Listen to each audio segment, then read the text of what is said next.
ഇനി നമ്മുടെ മാവുമന്നഞ്ചാറ് മാങ്ങ പൊട്ടിച്ചിട്ടോ. മാങ്ങ പൊട്ടിച്ച് കൈ കിട്ടിയപ്പോഴാണ് ആളിത്തിരി മൂത്ത് തുടങ്ങിയിട്ടുണ്ടെന്നുള്ള കാര്യം അറിയണത്. അപ്പോൾ അരിഞ്ഞു വന്നപ്പോൾ ഒരെണ്ണം പഴുത്തിട്ടുണ്ടായിരുന്നു, അത് ഞങ്ങൾ അരിഞ്ഞ് കഴിച്ചു കേട്ടോ.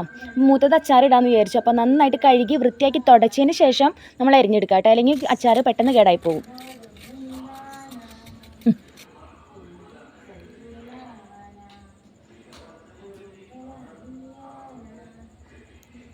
അപ്പോൾ നമ്മുടെ മാങ്ങക്കുട്ടപ്പനെ നന്നായിട്ട് കുനാന്ന് അരിഞ്ഞെടുത്തിട്ടുണ്ട് കേട്ടോ.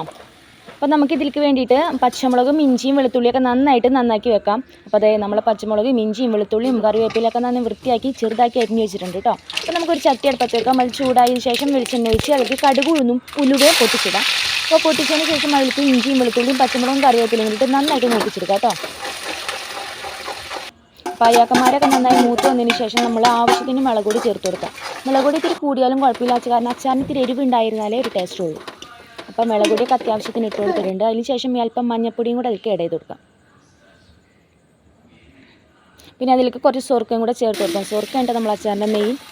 അത് മാങ്ങയുടെ പുളിപ്പനുസരിച്ച് ചേർത്ത് കൊടുത്താൽ മതി. ഞങ്ങൾ മാങ്ങ ഇത്തിരി മൂത്തിട്ടുണ്ടെങ്കിലും ഇത്തിരി പുളിപ്പും മധുരം കൂടിയ അച്ചാറാണ്, അല്ല ഒരു മാങ്ങയാണ്. അപ്പോൾ അതുകൊണ്ട് അല്പം സോർക്ക മാത്രമേ ഞങ്ങൾ ഒഴിച്ചു കൊടുക്കണുള്ളൂ. അപ്പോൾ അതിലേക്ക് കുറച്ചും കൂടി ഉപ്പും കൂടെ ചേർത്തിട്ട് നന്നായിട്ട് ഇളക്കി കൊടുക്കാം. എന്നിട്ട് അതിലേക്ക് നമ്മൾ അരിഞ്ഞ് വെച്ചിരിക്കുന്ന മാങ്ങയും കൂടെ ചേർത്ത് നന്നായിട്ട് അങ്ങോട്ട് യോജിപ്പിക്കാം.